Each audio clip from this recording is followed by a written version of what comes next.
ولادت کے دن جتنے قریب آتے گئے، آمنہ بی بی کے ہاں ایک اطمینان کی کیفیت پیدا ہوتی گئی۔ انہیں یوں محسوس ہوتا تھا جیسے ان کے آس پاس کوئی روشنی جگمگا رہی ہے، اور ایک دن یہ روشنی اتنی تیز ہوئی کہ انہیں بصرہ اور شام کے محلات دکھائی دینے لگے، اور ایک آواز سنائی دی کہ اے آمنہ، تیرا بچہ کائنات کا سردار ہوگا، جب وہ پیدا ہو تو اسے خدائے واحد کی حفاظت میں دے دینا کہ حاسدوں کی نظر بد سے بچا رہے، اور دیکھ اس کا نام محمد رکھنا۔ پس اس کے چند ہفتوں کے بعد ہی یہ مبارک ولادت ہوئی۔ اس گھڑی بی بی آمنہ اپنے چچا کے گھر میں تھیں۔ انہوں نے عبد المطلب کو پیغام بھجوایا کہ آ کر اپنے پوتے کو دیکھ جاؤ۔ عبد المطلب خوشی خوشی اس گھر پہنچے، بچے کو گود میں اٹھایا اور چلے کعبہ کی طرف۔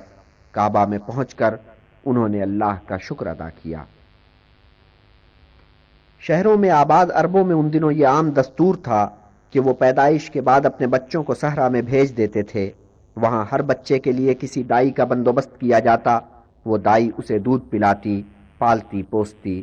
بات یہ ہے کہ عربوں نے شہر نئے نئے بسائے تھے۔ جہاں تک قریش کا معاملہ تھا تو جب قصی نے انہیں خانہ کعبہ کے آس پاس گھر بنانے کی دعوت دی تھی، تب سے انہوں نے شہری بود و باش اختیار کی تھی۔ اس سے پہلے تو وہ صحرائی زندگی ہی بسر کرتے تھے، سیدھے سچے بدو تھے۔ خانہ بدوشی ان کا شعار تھی۔ آج یہاں کل وہاں، جو جگہ بھلی لگی وہاں خیمہ زن ہو گئے۔ جب ذرا اکتائے اس جگہ سے تو خیمے اکھاڑے، سامان اونٹوں پر بار کیا اور آگے بڑھ لیے۔ چلتے پھرتے جہاں جی میں آیا خیمے گاڑ لیے۔ اس طرح وہ قید مکانی سے آزاد تھے، اور چلنے پھرنے میں قید زمانی کا احساس بھی نہیں ہوتا تھا۔ جب وہ خیمے اکھاڑ کے اور دامن سے گرد جھاڑ کر اٹھ کھڑے ہوتے تو وہاں گزارے ہوئے دنوں کو بھی دامن کی گرد کی مثال دل و دماغ سے جھاڑ دیتے تھے، اور چونکہ یہ طے نہیں تھا کہ انہیں کب اور کہاں جا کر خیمے گاڑنے ہیں، اس لیے آنے والے ایام بھی ان پر بوجھ نہیں ہوتے تھے۔ سو بدوی زندگی نے انہیں زمان و مکان کی قید سے رہائی دلا دی تھی۔ بدو ایک آزاد مخلوق تھا، اور جہاں آزادی ہوتی ہے وہاں شرافت بھی ہوتی ہے، مگر شہروں میں بسنے والے عربوں کا معاملہ بعد میں مختلف ہو گیا تھا۔ اب آدمی زمان و مکان کی قید میں تھا، شب و روز اس کے پاؤں کی زنجیر تھے، سستی اور کاہلی مزاجوں میں راہ پالی تھی۔ شہروں میں آ کر عربوں کو اپنی ہر چیز اور ہر متاع زوال کرتی نظر آ رہی تھی، حتیٰ کہ زبان بھی، جو آدمی کے لیے اور خاص طور پر عربوں کے لیے ایک قیمتی متاع کی حیثیت رکھتی تھی۔ عرب لکھنے کے فن سے زیادہ آشنا نہیں تھے، مگر بولنے میں زبان کا استعمال خوب جانتے تھے۔ خطابت ان کا ہنر تھا۔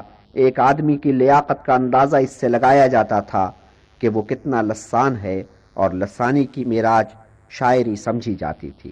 خاندان میں کسی کا شاعر ہونا فخر سمجھا جاتا تھا، اور جتنا اچھا شاعر ہوتا تھا خاندان والے اس پر اتنا ہی فخر کرتے تھے، اور اچھے شاعر بالعموم صحرائی قبیلوں میں سے ہوا کرتے تھے۔ بات یہ تھی کہ صحرا میں بول چال کی زبان اس سطح پر ہوتی تھی جہاں زبان شاعری کی سطح کو چھوتی نظر آتی ہے۔ تو اہل قریش صحراؤں سے نکل کر شہروں میں ضرور آ بسے تھے، مگر اپنے صحراؤں کو نہیں بھولے تھے اور نہ بھولنے کے لیے تیار تھے۔ وہ اپنے صحراؤں کے ساتھ اپنے رشتے کو زندہ رکھنے کی آرزو رکھتے تھے۔ اس رشتے کو انہوں نے اس طرح زندہ رکھا کہ ادھر بچہ پیدا ہوا اور ادھر اسے کسی صحرائی گھرانے میں بھیجنے کا اہتمام کیا۔ مقصود یہ ہوتا تھا کہ صحرا کی گرم تازہ ہوا اس کے جسم و جان کو توانائی بخشے، اور کھری عربی زبان اس کی گھٹی میں پڑ جائے۔ قریش اپنے بچوں کو بالعموم 8 برس کی عمر تک صحرا میں رکھتے تھے۔ بعض صحرائی قبائل بچوں کی پرورش و پرداخت کے سلسلے میں بہت اچھی شہرت رکھتے تھے۔ اس قسم کا ایک شہرت یافتہ قبیلہ بنی سعد ابن بکر تھا۔ بی بی آمنہ کی خواہش تو یہی تھی کہ ان کا لال اس گھرانے میں پلے بڑھے۔ یہ لوگ بچے لینے کی غرض سے وقتاً فوقتاً اہل قریش کے پاس پہنچتے تھے، اور کچھ لوگ انہی دنوں اس مقصد سے مکہ پہنچنے والے تھے۔ اسی قبیلے کی ایک بی بی حلیمہ تھیں جو اپنے شوہر حارث کے ساتھ مکہ روانہ ہوئیں۔ انہوں نے بعد میں بیان کیا کہ انہوں نے یہ سفر کن حالات میں کیا تھا۔ بیان کرتی ہیں کہ وہ قحط کا سال تھا، ہمارے گھر میں کھانے پینے کے لیے کچھ نہیں رہ گیا تھا۔ میں اپنی گدھی پر سوار ہو کر نکلی اور ہمارے ہمراہ ایک بوڑھی اونٹنی تھی جو اب دودھ کا ایک قطرہ بھی نہیں دیتی تھی۔ ہمارے بچے رات بھر ہمیں سونے نہیں دیا کرتے، رات بھر وہ بھوک سے بلکتے رہتے۔ ادھر میرا دودھ خشک ہو چکا تھا اور میری گدھی کا نقاہت سے یہ حال تھا کہ رینگ رینگ کر چل رہی تھی۔ ساتھ میں سفر کرنے والوں کو میری خاطر بار بار رکنا پڑتا تھا۔ بس اس آس پر ہم چل رہے تھے کہ شاید بارش ہو جائے اور اس کی وجہ سے گھاس ہری ہو جائے اور اونٹنی چر کے دودھ دینے کے قابل ہو جائے، مگر پورے سفر میں بارش کا ایک قطرہ نہیں پڑا۔ یہاں تک کہ ہم مکہ پہنچ گئے۔ آمنہ نے اپنے بچے کے لیے کتنوں سے بات کی مگر کوئی آمادہ نہ ہوا۔ آمنہ کے بچے کا باپ انتقال کر چکا تھا اور دادا عمر کے اس حصے میں تھے جہاں ان کے زیادہ جیے جانے کی توقع نہیں تھی۔ ان کے مال و متاع کے وارث بھی ان کے بیٹے ہوتے، نہ کہ یتیم پوتا۔ جہاں تک سیدہ آمنہ کا تعلق تھا وہ بیچاری غریب تھی اور بچے کا خود یہ معاملہ تھا کہ اس کا والد اتنی کم عمری میں فوت ہو گیا کہ وہ دولت و ثروت اکٹھی ہی نہیں کر سکا۔ جوان مرگ والد نے اپنے بیٹے کو وراثت میں 5 اونٹ سے زیادہ نہ چھوڑے تھے، بھیڑوں بکریوں کا چھوٹا سا گلہ اور ایک کنیز۔ عبداللہ کا فرزند بڑے گھرانوں کا ہی ایک بچہ تھا، لیکن یہ بچہ جس کے لیے ایک دائی کی ضرورت تھی ان تمام شیر خاروں کے مقابلے میں غریب ترین تھا جو ان عورتوں کے سامنے پیش ہوا جو اس سال بچوں کی تلاش میں آئی تھیں۔ دوسری جانب اگرچہ رضائی والدین سے امید نہیں کی جا سکتی تھی کہ وہ امیر و کبیر ہوں، لیکن ان کا غریب ہونا بھی پسندیدہ نہیں تھا۔ یہ بات ٹکی چھپی نہ تھی کہ حلیمہ اور ان کا شور اپنے ان تمام ساتھیوں کے مقابلے میں جن کے ہمراہ وہ مکہ آئے تھے غریب ترین تھے۔ اس لیے جہاں کہیں بھی انتخاب کا مسئلہ آیا وہاں حلیمہ کے بجائے کسی اور عورت کا انتخاب کیا گیا۔ بہت دیر نہ گزری کہ بنی سعد کی ایک ایک عورت کو کسی نہ کسی بچے کی ذمہ داری مل گئی۔ اس لینے دینے میں اگر محروم رہ گئے تو بڑے گھرانوں کا غریب ترین بچہ اور تمام تر ساتھیوں میں غریب ترین حلیمہ سعدیہ بیان کرتی ہیں، جب ہم نے مکہ سے روانگی کا فیصلہ کیا تو میں نے اپنے شوہر سے کہا میں اپنے ساتھیوں کے ساتھ کسی بچے کو لیے بغیر واپس جانا اچھا نہیں لگتا، اس لیے میں اس یتیم بچے کو ہی لے آتی ہوں۔ شوہر نے جواب دیا جیسا چاہو کر لو، کیا معلوم اللہ اسی کے ذریعے ہم پر رحمت نازل کرے۔ بس میں واپس گئی اور بچے کو لے آئی۔ اس کی وجہ اس کے سوا کچھ نہ تھی کہ مجھے اس کے سوا کوئی دوسرا بچہ نہ مل سکا۔ میں اپنی سواریوں کے باندھنے کی جگہ پر آئی، وہاں جو ہی میں نے اپنی چھاتی اس بچے کے منہ میں دی تو میرا سینہ دودھ سے بھر گیا اور دودھ بہنے لگا۔ بچے نے خوب پیٹ بھر کر پیا، اس کے رضائی بھائی نے بھی سیر ہو کر دودھ پیا۔ اس کے بعد دونوں سو گئے۔ میرا شوہر اپنی اونٹنی کے پاس گیا تو کیا دیکھا، اس کے دونوں تھن بھرے ہوئے تھے۔ اس نے اونٹنی کو دھوا اور اس کا دودھ خود بھی پیا اور مجھے بھی پلایا۔ ہم دونوں نے اتنا سیر ہو کر پیا کہ ہماری بھوک بھی ختم ہو گئی۔ وہ رات ہم نے بڑے عیش سے گزاری۔ جب صبح ہوئی تو میرے شوہر نے کہا حلیمہ واللہ یہ بچہ جو تم نے لیا بہترین از خلائق ہے۔ میں نے جواب دیا در حقیقت مجھے بھی یہی لگتا ہے۔ ہم لوگ اپنے خیموں میں بنی سعد کے علاقے میں واپس پہنچے۔ مجھے کسی ایسی جگہ کا علم نہیں جو اللہ کی زمین پر اس سے زیادہ بنجر ہو، مگر جب ہم اس بچے کو اپنے ساتھ لے کر آئے تو ہر شام کو جب میرا گلہ گھر واپس آتا تو ان کے تھن دودھ سے بھرے ہوتے، ہم ان کا دودھ دھوتے اور خوب پیتے، جبکہ دوسرے لوگوں کے جانوروں کے تھنوں سے ایک قطرہ نہ ٹپکتا۔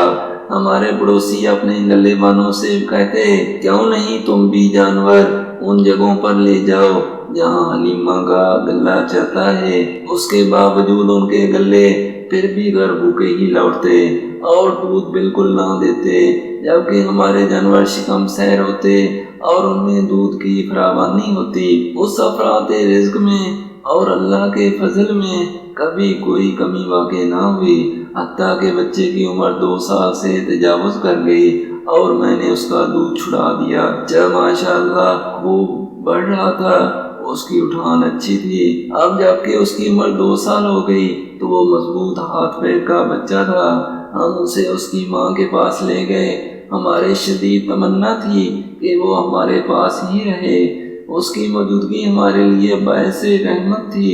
میں نے اس کی ماں سے کہا، میرے ننھے بچے کو میرے پاس ہی رہنے دو جب تک کہ اس میں خوب توانائی نہ آ جائے۔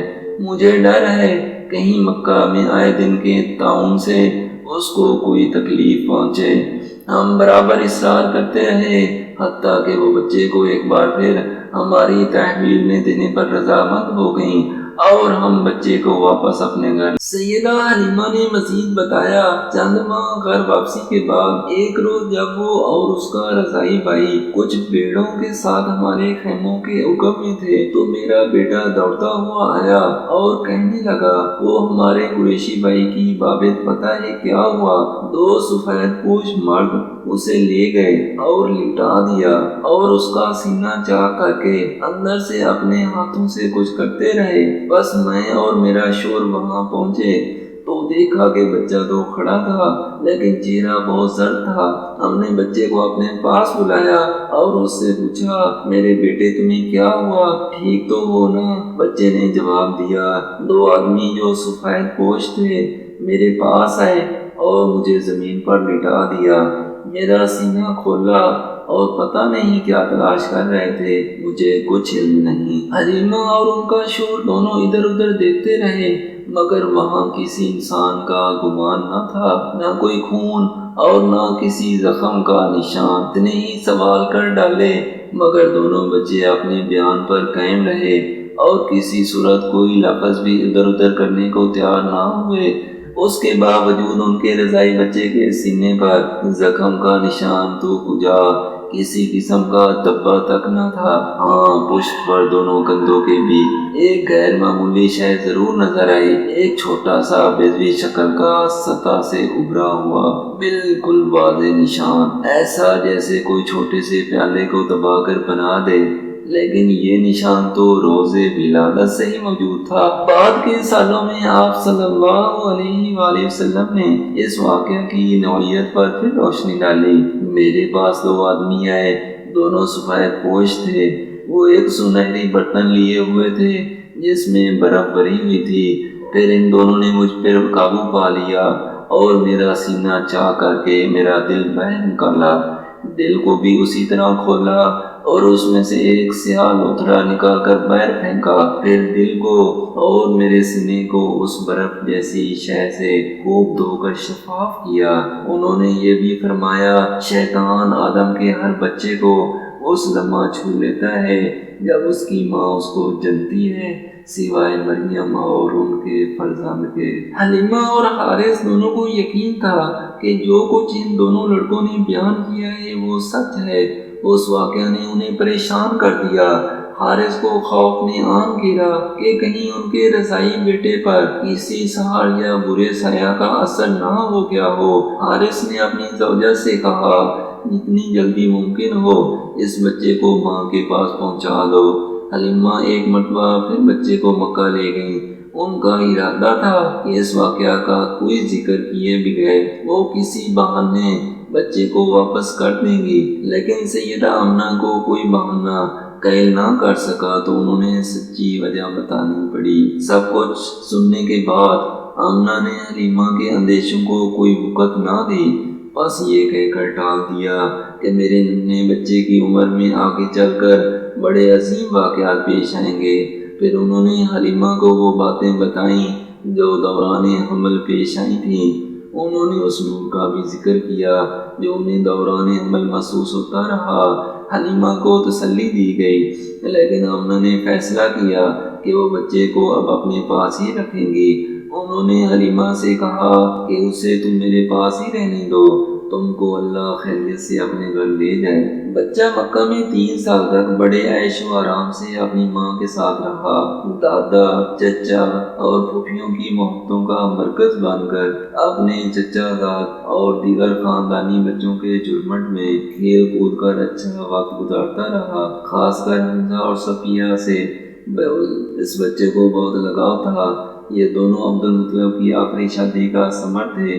یہ شادی بھی اسی دن منعقد ہوئی تھی جس روز آپ صلی اللہ علیہ وآلہ وسلم کے والدین کا عقد ہوا تھا۔ حمزہ تو آپ صلی اللہ علیہ وآلہ وسلم کے ہم عمر تھے، لیکن صفیہ کم عمر تھی۔ حمزہ چچا اور صفیہ پھوپھی ہونے کے ساتھ ساتھ خالہ زاد بھی تھے۔ ان تینوں کے درمیان ہمیشہ کے لیے ایک مستقل اور پائیدار رشتہ مضبوطی سے قائم ہو گیا۔ جب آپ صلی اللہ علیہ وآلہ وسلم 6 سال کے ہو گئے تو والدہ نے ارادہ کیا کہ وہ بچے کو اپنے ننھیال سے ملانے کے لیے یثرب لے جائیں۔ اسی گھر سے وہ ایک ایسے کارواں سے جا ملی جو شمال کی سمت عازم سفر تھا۔ انہوں نے سواری کے لیے 2 اونٹ لیے، ایک پر آمنہ خود اور دوسرے پر آپ صلی اللہ علیہ وآلہ وسلم اپنی چہیتی کنیز برقع کے ساتھ سوار ہوئے۔ بعد کے آنے والے سالوں میں آپ صلی اللہ علیہ وآلہ وسلم نے اس کا ذکر یوں کیا کہ آپ صلی اللہ علیہ وآلہ وسلم نے کس طرح اپنے خزرجی رشتہ داروں کے گھر میں موجود حوض میں تیرنا سیکھا۔ ان خزرجی اعضاء کے ہاں انہوں نے کچھ دن قیام کیا تھا اور وہاں ہی لڑکوں نے انہیں پتنگ اڑانا بھی سکھایا۔ لیکن جب ان کی والدہ نے واپسی کا سفر شروع کیا تو تھوڑے ہی عرصے میں علیل ہو گئی اور انہیں مجبوراً سفر ترک کرنا پڑا۔ کارواں ان کے بغیر اپنا سفر جاری رکھا۔ چند روز کے بعد آمنہ کا انتقال ہو گیا۔ یہ مقام ابوا تھا جو یثرب سے زیادہ دور نہ تھا۔ اسی مقام پر انہیں دفنایا گیا۔ بچے کی خادمہ برکھا اپنی حد تک اس یتیم بچے کو اپنی شفقت و محبت کے سائے میں واپس مکہ لے آئیں۔ مکہ میں دادا نے پوتے کی بھرپور ذمہ داری سنبھالی۔ صاف یہاں تھا کہ عبد المطلب کے دل میں جو خاص محبت عبداللہ کے لیے تھی اب وہ ان کے فرزند کے لیے مخصوص ہو گئی۔ عبد المطلب کو خانہ کعبہ کے نزدیک رہنے میں بہت خوشی ہوتی تھی۔ ان کا یہ معمول اس زمانے سے تھا جب انہیں زمزم کھودنے کا حکم ملا تھا۔ ان کے گھر والے اس چٹان کے اوپر تخت بچھا کر اس پر بستر لگا دیا کرتے تھے۔ اپنے والد کے احترام میں ان کا کوئی بیٹا حتیٰ کہ حمزہ بھی ان کے بستر پر بیٹھنے کی جرات نہ کر سکتا تھا، لیکن ان کے ننھے پوتے کے ذہن پر اس قسم کی احتیاط کا تردد نہ تھا۔ جب ان کے چچا ان سے اپنے والد کے بستر کے بجائے کہیں اور بیٹھنے کا کہتے تو عبد المطلب کہتے میرے بیٹے کو بیٹھنے دو، اللہ کی قسم ایک عظیم مستقبل اس کا منتظر ہے۔ وہ پوتے کو اپنے پہلو میں بٹھا کر ان کی پشت پر ہاتھ پھیرتے رہتے اور کچھ بھی کرتے دیکھ کر محظوظ ہوتے۔ دادے اور پوتے کا روزانہ یہ معمول تھا، ایک دوسرے کا ہاتھ تھامے، کبھی خانہ کعبہ میں اور کبھی مکہ میں کسی اور جگہ، حتیٰ کہ عبد المطلب انہیں اپنے ساتھ مجلس شورا میں بھی لے جاتے، جہاں شہر کے گنے چنے بزرگ جمع ہو کر مختلف معاملات پر بحث و مباحثہ کرتے۔ 80 سالہ بزرگ اپنے 60 سالہ پوتے سے ہر مسئلے پر ضرور رائے لیتا۔ ان کے ہم عمر سردار جب اس بارے میں سوال کرتے تو عبد المطلب کا یہی جواب ہوتا، میرے فرزند کی قسمت میں ایک عظیم مستقبل نظر آتا ہے۔ اپنی والدہ کی وفات کے 2 سال بعد یتیم بچے کے سر سے شفیق دادا کا سایہ بھی اٹھ گیا۔ جب عبد المطلب کا وقت آخر آیا تو انہوں نے اپنے لاڈلے پوتے کی پرورش کی ذمہ داری عبد المطلب کے سپرد کر دی۔ عبد المطلب آپ صلی اللہ علیہ وآلہ وسلم کے والد کے سگے بھائی تھے۔ ابو طالب نے ان تمام تر التفات اور شفقتوں کا مرکز اپنے بھتیجے کو بنا دیا، جو کبھی ان کے جد بزرگ ان پر نچھاور کرتے تھے۔ اس دن کے بعد وہ بھی ان کے بیٹوں کی طرح ان کے چشم و چراغ تھے۔ ان کی زوجہ محترمہ فاطمہ بھی اس بچے کے لیے وہ سب کچھ کرتی جو ایک ماں کے بس میں ہوتا ہے۔ بعد کے سالوں میں آن حضرت صلی اللہ علیہ وآلہ وسلم فرمایا کرتے تھے کہ وہ اپنے بچوں کو تو بھوکا رکھنا گوارا کر لیتی مگر مجھے کبھی بھوکا نہیں دیکھ سکتی تھی۔